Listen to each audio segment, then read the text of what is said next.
Welcome to Breakthrough Success. I'm your host, Marc Guberti, the content marketing expert, bringing you 5 new episodes every week where I and top-level guests teach you how to take your business to the next level and achieve your breakthrough. Hello, Breakthrough Success Sisters. I just wanted you all to know before the episode actually starts, I've been working a little bit behind the scenes to give you something really special. So a while ago, I wrote my book, Content Marketing Secrets, which helps people create, promote, and optimize their content for growth and revenue. And I just put the finishing touches together to offer that for free to anyone who is interested. So if you want your free copy of Content Marketing Secrets, all you have to do is head over to marcguberti.com/book. Now, let's jump right into the episode. I've repeatedly said this, but out of all the social networks, the biggest dark horse seems to be LinkedIn. It is a social network filled with potential. A lot of businesses are using LinkedIn to not just find potential employees, but get prospects, get customers, generate leads. And in this episode, we're going to focus on how exactly do we go about generating leads on LinkedIn. That's what we're going to talk about with today's guest, who is a marketing consultant specializing in online lead generation. She is a published author, international speaker, and entrepreneur who is the founder of Wizard Media, an online marketing agency, and she is also the founder of Lead Gen Mastery, an online training course teaching companies how to generate high-value leads with LinkedIn. Today's guest for episode 212 of the Breakthrough Success Podcast is none other than Jimena Cortes. Jimena, it is such a pleasure to have you on the show. Well, thanks so much for inviting me, Marc. I'm very excited to be here. Jimena, I'm really excited about having you on the show too. And LinkedIn is just such a underrated social network, really, because it's definitely a lot more than just an online resume social network. And I feel like more business owners have to see the potential that is LinkedIn. We're going to go into that. But before we do for sure.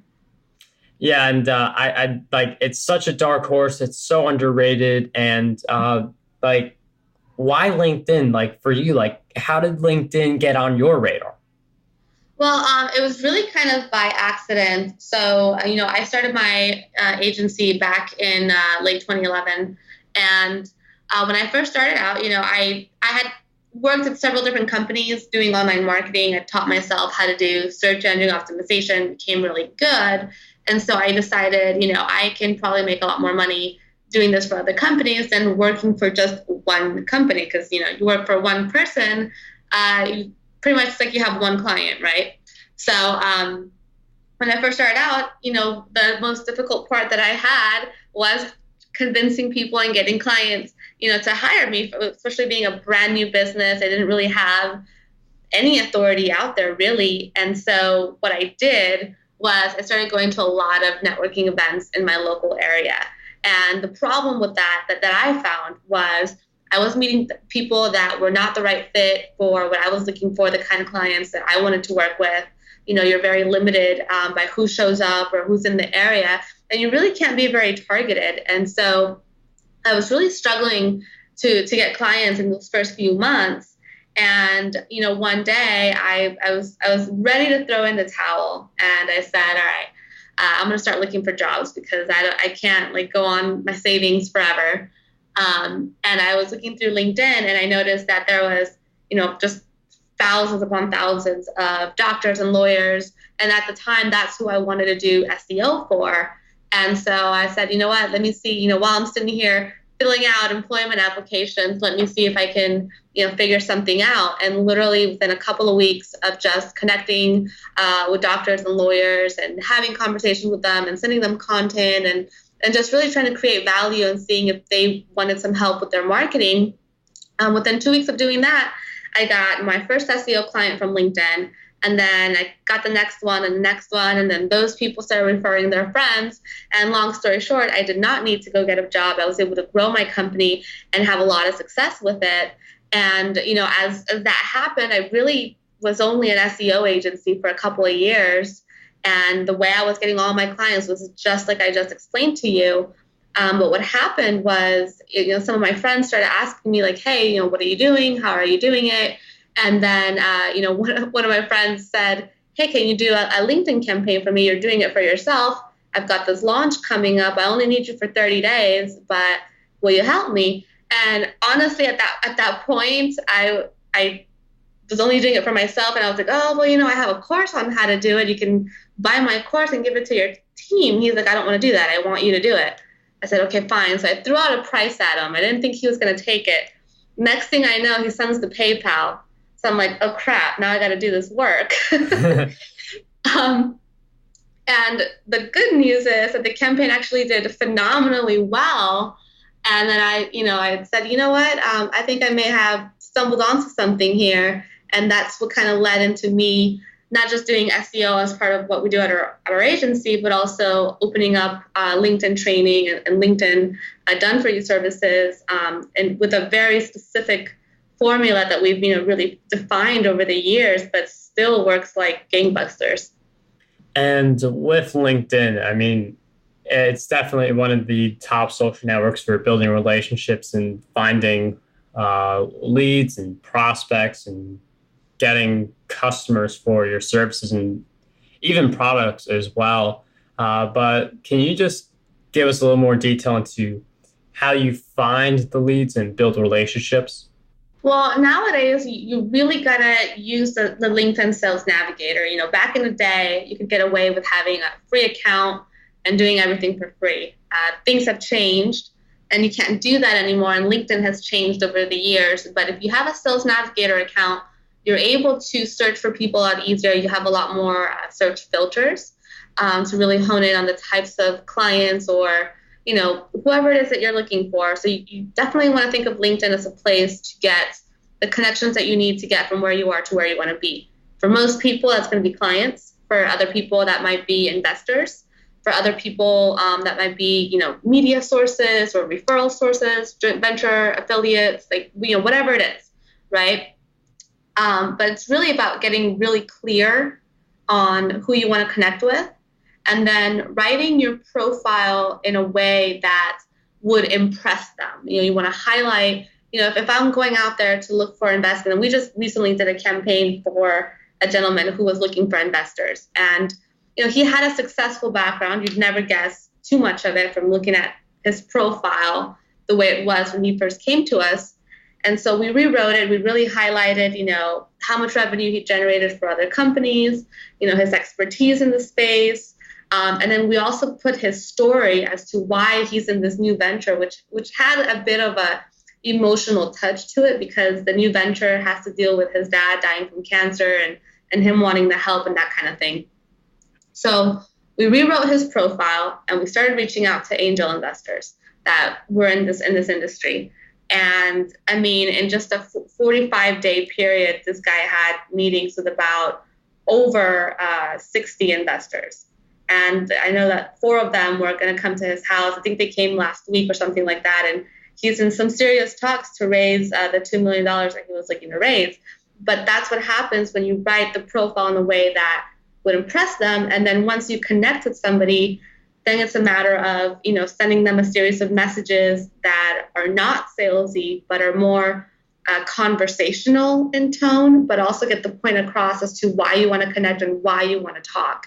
The biggest thing is, once you connect with somebody, don't be salesy, but get them off of LinkedIn as soon as possible if they're a good prospect, and get on the phone so you guys can discuss how you're going to do business. Now, I want to talk about the LinkedIn profile very soon, because that's something that seems to be a theme of being very important, because that's like people look at that, they get an idea of who you are, how you can help them, or they don't get those ideas and then they don't look around. But Exactly. I was wondering if you could, because you also mentioned about you can't do it for free anymore. And based on what I've heard, I'm just putting this analogy together. The free LinkedIn's like a car, the premium LinkedIn is like an airplane. So I'm wondering if you could share with us how you use the premium LinkedIn to get prospects and like where the free version lacks? Well, the free version, we're very active. Like the biggest thing too, besides, having the right targeting and the right copy, is having consistency. So if you're not consistent, yeah, you'll get a lead here and there, but it's not going to be any kind of numbers to go brag about. So, we're very methodical in what we do, and we're connecting with around, 75 people a day, Monday through Friday. You can't do that on a free account. You don't have as many different filters. I even forget which filters are in the free account because I just don't use it at all. Like all of our clients are on Sales Navigator because I can search for people by company size. I can look at what groups they're in, so that lets me know their interests, if that's something that we're targeting. And I have the ability to just search for way more people. When you're on the free account, you're limited as to how many searches you can do, and after a certain amount, you just can't search for any more people. So they kind of force you into paying, whereas before, all these filters that I'm talking about, they were in the free accounts, but they're not anymore. You have to pay for it. And I mean, just based on this episode so far and what I've heard in the past, that premium investment is definitely worth the investment, whatever it is, $30 per month, or maybe even a little more than that, depending on the account that you do. So that's something to look into for anyone who is considering LinkedIn. I know they give you free premium for a little bit just so you can try it out, and then for 30 days, yeah. So I do recommend, as Jimena pointed out, 30 days, that's enough time to maybe even get a prospect. If you are committed to get the 75 connections per day, I mean, that's hundreds of people. You get one prospect. LinkedIn Premium pays for itself. Now, I would like to move forward to the LinkedIn profile, because that is another important part of dominating LinkedIn. So I wonder if you could share with us what you're looking for in a good profile and some of the easy ways that we could improve ours. Yeah, so you want to think of your profile not so much as this resume that's all about you, because I hate to break it to you, but nobody really cares about you. They care about what you can do for them, plain and simple. So if you focus on that, and if you look at my headline, for example, it could very easily say marketing expert or LinkedIn lead generation expert or CEO of Blizzard Media. But if you pass through that profile, or if you see that profile, that's not going to pique your interest at all. It's all about me. You don't even know what the heck Blizzard Media is. And then I say I'm a marketing expert. I just sound like the other million marketing experts on LinkedIn. So it's all about being different. So you want to use that headline, which is just like an ad, right? You want to use that to get that click through. So instead of saying something boring like CEO of Blizzard Media, you might want to say something like, and this is what my headline says. It says lead generation experts, gets clients found on Google and generates leads on LinkedIn, offers ROI of 300% plus. So the fact that I'm saying hey, I use Google and LinkedIn and the ROI on average is over 300%, that piques people's interest. At least want to find out, well, how the heck is she doing that? What's going on? So they'll click on it out of curiosity. So if they see a request come in from me, they'll be like, okay, let's see what this girl is all about. And then I continue to talk about those points throughout my summary and throughout my experience, where I'm very much talking about not all the jobs I had in the past, because nobody really cares.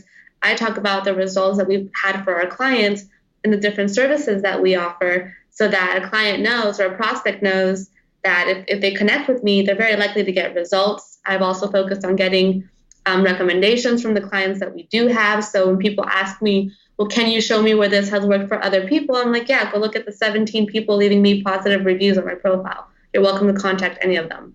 And that's it. And those recommendations, that's another big thing about LinkedIn, because it's one of the most effective testimonials. Like Amazon book reviews are good. The testimonials for a product page are good. But with the recommendations, you can just click on the person's profile, connect them, and say, hey, I know you left this recommendation for so-and-so. Let me know your thoughts, and it evolves from there. So recommendations are just another part of LinkedIn that are so vital for creating this dynamic profile where people can go and say, hey, this is the person who can help us next. So we have the LinkedIn profile they're connecting with people, LinkedIn Premium, but we could also publish content on LinkedIn and post. So I'm wondering if you use those to attract clients in any way, or do you just see those as more of a traffic generation tool for a blog or other content? So they used to be really effective a few years ago, back when every time that you made a post, it was notifying your whole network. That actually got me some clients and generated traffic and all of that. That since has changed, and so what we do now is I have a lot of, I forget how many articles, maybe like 40 or 50 in my accounts. So what I'll do is in my messages that I send to potential clients, I'll link to one of those so that it has a link from LinkedIn. I'm trying to share content and I'm trying to educate, and I'm keeping them within the LinkedIn atmosphere. So I'll use it for that. But we haven't been active recently in posting that much, just because we get a much better response with the process that I was mentioning to you, like find the prospect, have a conversation, message them, ask for the meeting, and get them off of LinkedIn and get some business done. And it is good to focus on what works. I mean, you could pick something that moves you a little bit along, makes you a little better. But if it's between something that makes you a little better and something that makes you a lot better, something that gets you the result you're looking for faster, you're going to pick and focus on the one thing that's leading to the most results. And him in his case. Yeah, sorry. No, I'm totally agreeing with you. I mean, at the end of the day, the only reason we use LinkedIn for ourselves or for our clients is to generate that lead, to get that phone call. Because once we get that phone call, we can really figure out, the next step as far as in the, sales process. And that's really all I care about. Like, content is great and it helps. But just for me, this is just so effective. I just rather focus time and energy and money on that. And I mean, that's a really great mindset to have. You're just focusing on what works best. And there are a lot of people who they do that and they become successful, especially on LinkedIn, when they're just focusing on getting the prospects and getting those meetings off of LinkedIn. But you've had experience with growing on LinkedIn. You've helped others as well. What do you believe holds most people back from achieving the growth, achieving the results they want to achieve on LinkedIn? So many things. I don't even know where to start. Well, number one, I would say probably the biggest one is knowledge. Not really understanding, first of all, what to do and how to do it. And then second of all, not really understanding the value. And so I'd say those two things really kill it for people. And, I'll give you an example. Once you know what, I'll give you two examples, but I think this is really important. We have a few companies that white label our services, our LinkedIn services, for their own agencies, right, and their clients. And this company recently wanted to take on some of the work that we do. They still want to send us all their clients, but they wanted to cut costs a little bit on our fees and said, well, we'll take over writing the messages and writing the profile, and then we'll send you who we want you to connect with. You guys just do all the other stuff. I said, okay, fine. So we did that, and the results so far on the new campaigns that we've launched have been half what they were when we were doing those parts ourselves. And the reason why is you can't skip optimizing the profile. I mean, there's a formula that we follow, and that gets us about a 30% acceptance rate when we're sending out those requests to connect. If your profile is not impressive, that acceptance rate is going to drop to about 10%, 20% if you're lucky. So that's a huge difference in the amount of new leads that we get to communicate with. So that was a big thing. The other thing, and this is where clients sometimes fight me a lot, they want to make the messages really salesy. They want to connect with somebody and say, hi, this is me. This is what I do. Do you think we could work together? I'm like, no, I will not respond to you if you talk to me like that. You want to provide value first. You want to ask them about them. Then you want to say, hey, this is what I'm doing. I saw that you do X, Y, Z. Do you want to get on a call and discuss how we can do business? Then they say yes. But you can't just you can't sound like a website. And that's when campaigns have gone really bad, when we can't do the messages the way that we want in a more conversational tone. So that's really important. And the other thing is not understanding the value in the sense that you can connect with some really high level people if you say the right things in the right sequence and you have clarity as to what you're trying to do. One of the campaigns that we did for ourselves, I was targeting really high level CEOs in a particular industry. And I connected with a CEO this guy is the CEO of a billion-dollar company. And he responded to me. It took me a while to get him on the phone. I'd say we connected last March. We didn't have our first conversation until September. But still, the guy is busy. He's running a billion-dollar company. So we had a conversation. Then he connected me with the marketing team. Then I went through the whole process of getting them to work with us. And finally, in April, that deal finally closed. But now I'm working with a billion-dollar company, and I connected with the head person there. And I did it all through LinkedIn. Like, I could not have done that any other way. I'm not connected to this guy in any other way. And it is interesting you mentioned how LinkedIn got you that connection because with the inbox, there's just so much happening in the inbox. That's where everyone seems to go if they want to communicate with someone. But if you connect with someone on LinkedIn, it's usually less crowded with the messages as compared to an inbox, especially when we're talking about a billionaire. So LinkedIn can be a hub where there's not as much activity as an inbox, and it's easier to reach out to certain people on that platform. Exactly. And hey, if you look the part as far as your profile and you don't come off salesy and you really have a conversation with that person, you can connect with some very high level people if they need what you're offering. And that it makes a lot of sense. It does definitely come back to that profile and having it optimized. I'm sensing that's a theme with dominating LinkedIn and being able to get prospects, being able to build the healthy relationships. But regardless of how good the profile is, there's just going to be certain challenges along the journey to hitting LinkedIn goals and just goals in general. There are a lot of challenges along the way. So I'm wondering if you could share with us one big challenge you faced on your journey and a powerful lesson you learned during that challenge. Well, really, besides the profile, I would say, a couple things. The targeting, getting really clear as to who your customer is. There are certain companies that we work with, and their customer can only be one type of person because that's the only type of professional that uses their service. Those types of campaigns tend to go really well when the product is a good product that audience actually wants. So that the targeting is key. Then we have other clients where they're like, well, we can service anybody. Well, I'm like, okay, well, that's not really, who more specifically? I can't just target CEOs in the United States. That's just too broad. If you look at, who your best clients are, who's invested the most money with you over time, what industries are those people in? What do they look like, based on the search filters that LinkedIn gives us, then we get somewhere. So, really figuring out the targeting is one thing. And like I was saying before, the messages are so crucial. If you're just a blatant sales pitch, you're really going to turn people off.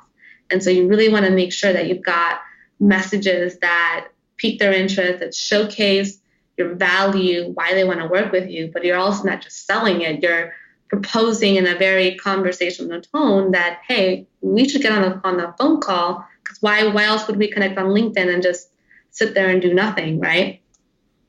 And I really like the targeting where it's not just targeting everyone, it's targeting a specific group of people. And I'm wondering, how can we get more specific with the target? I know you talked about a lot of that already.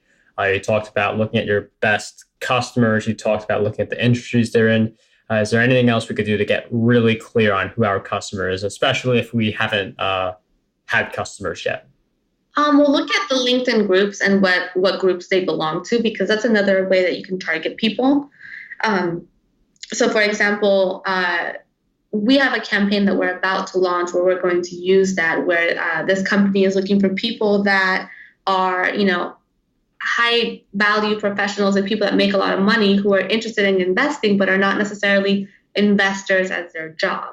So in that case, I might be looking for, doctors or lawyers that belong to investment groups because they have money and they are interested in this. So, it's about looking at, how can you find the audience that will most likely respond to what you have based on what LinkedIn gives you. You want to look at the filters that you have in the Sales Navigator and use that as your baseline for either looking at your customers or looking at the interests that are out there, and just getting a real clear picture there. And hey, sometimes you have to test 3 or 4 audiences before you figure out which one works. I've had to do that myself. There was one time I was targeting just sales managers thinking that would work. And I had some phone calls, but I didn't close anything. And then I just took the exact same campaign and started targeting a different industry. And that worked like gangbusters. And I just kept running that as long as I could. And with the testing, you learn a lot about which market wants which offer you're doing. And you can find the right audience just by continuing to test and learn. And learning is something that I hold dear. And it's why I read several books each month. It's why I enjoy doing these interviews. I've learned so much, and the listeners get to learn a lot as well. Sure. And with learning in mind, I'm wondering if you could share with us 3 great books that you believe will have a positive impact on us. Okay, so funny story. One that's fresh in my mind is, we host a mastermind at our house once a month. And at this past weekend, we just had a mastermind. And there's a gentleman there who his son wrote a book that I really enjoyed. It's about investing. Let me find the name of it just real quick. I don't have the name on the top of my head, but it's basically about how to use cash value life insurance to have a better investment strategy. And it's very, very interesting stuff. Hold on one second. And so this guy was in my house literally this weekend. I had no idea. So that's definitely one book I would, let's see, be your own. Wow, small world. Yeah. So, okay, the book was Money, Wealth, and Life Insurance, How the Wealthy Use Insurance as a Tax-Free Personal Bank to Supercharge Their Savings by Jake Thompson. So that's a really great book. Another one that I like is the Millionaire Master Plan. And let me see, I forgot who wrote that one, but got it sitting right by my bed, so I need to read it again. James Hamilton. So that one's a really good one because it shows you, okay, based on where you are right here, this is the level that you're at. This is the type of personality that you are. These are the types of personality people that you need around you to take you to this level, and this is how you do it. So it really is a master plan, and it's written really, really well.